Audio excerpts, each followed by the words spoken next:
Good morning students. स्वागत है आपका आज की इस वीडियो में। आज हम क्लास 6 में शब्द रूप का अध्ययन करेंगे। हमारा आज का शब्द है अकारांत पुल्लिंग बालक शब्द। आज हम बालक शब्द के सभी विभक्तियों व रूपों का अध्ययन करेंगे।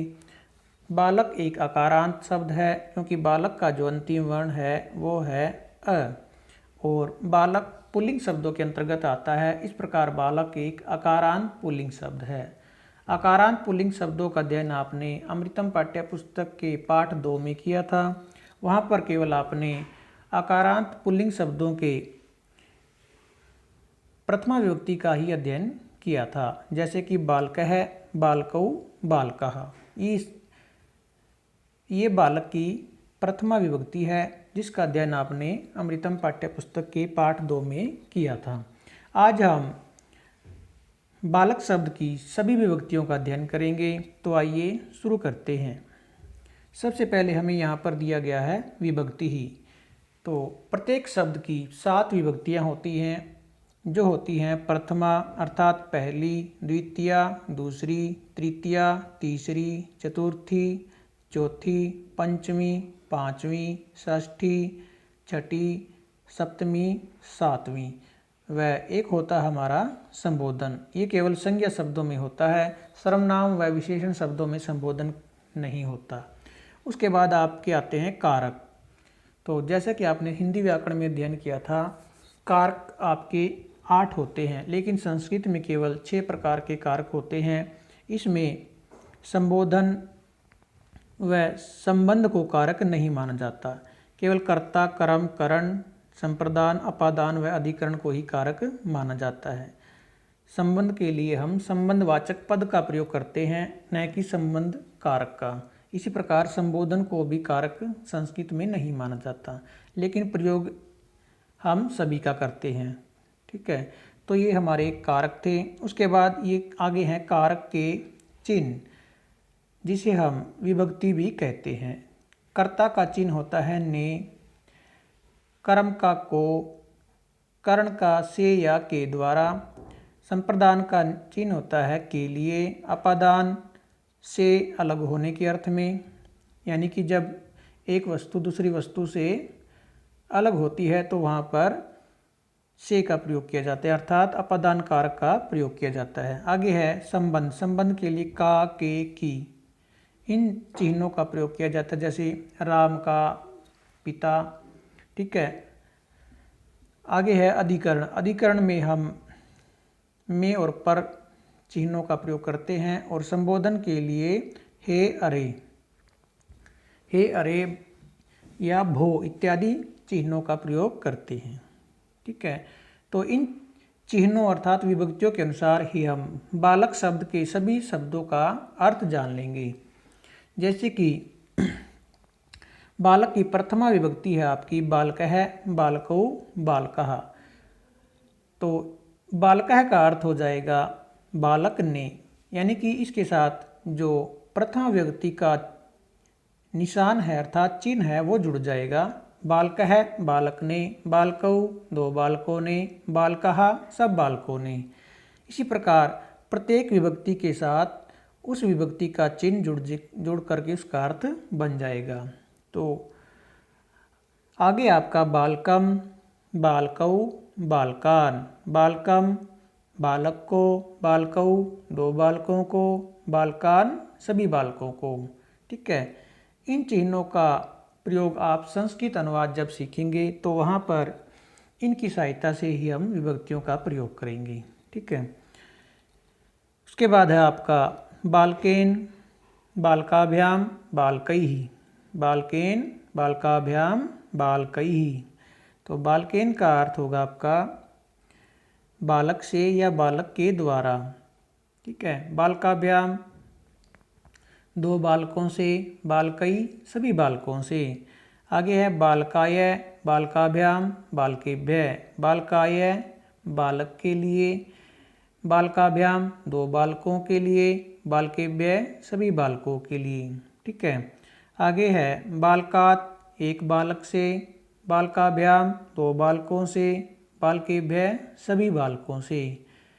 आगे आपका बालकस्य एक बालक का, बालकयो दो बालकों के, बालका नाम सभी बालकों के। आगे आपका सप्तमी विभक्ति बालके, बालकयो, बालकेषु। तो बालके बालक में, बालकयो दो बालकों में, बालकेषु सभी बालकों में। उसके बाद आपका है संबोधन, हे बालक, हे बालक, हे बालकौ, हे बालकः। तो इसका अर्थ भी हो जाएगा हे बालक या अरे बालक, हे बालकौ, हे दो बालकों, हे बालकः, हे सब बालकों या अरे सब बालकों। ठीक है, तो इस प्रकार आपने इस शब्द को, पूरे शब्द रूप को, बालक को याद करना है, वह अपनी व्याकरण की नोटबुक में राइट करना है। तो नोटबुक में आपने क्या क्या राइट करना है, एक आपने करना पहले विभक्ति साइड में, उसके बाद इसको आपने राइट नहीं करना, न ही चिन्हों को राइट करना है। उसके बाद आपने ये एक वचन, द्विवचन व बहुवचन इन तीनों रूपों को लिखना है। ठीक है, उसके और इससे पहले आप ये हेडिंग लिख लेंगे ऊपर, आकारांत पुल्लिंग बालक शब्द। ठीक है, तो एक बार मैं फिर से एक पूरे शब्द का वाचन कर देता हूँ, किस प्रकार आपने याद करना है।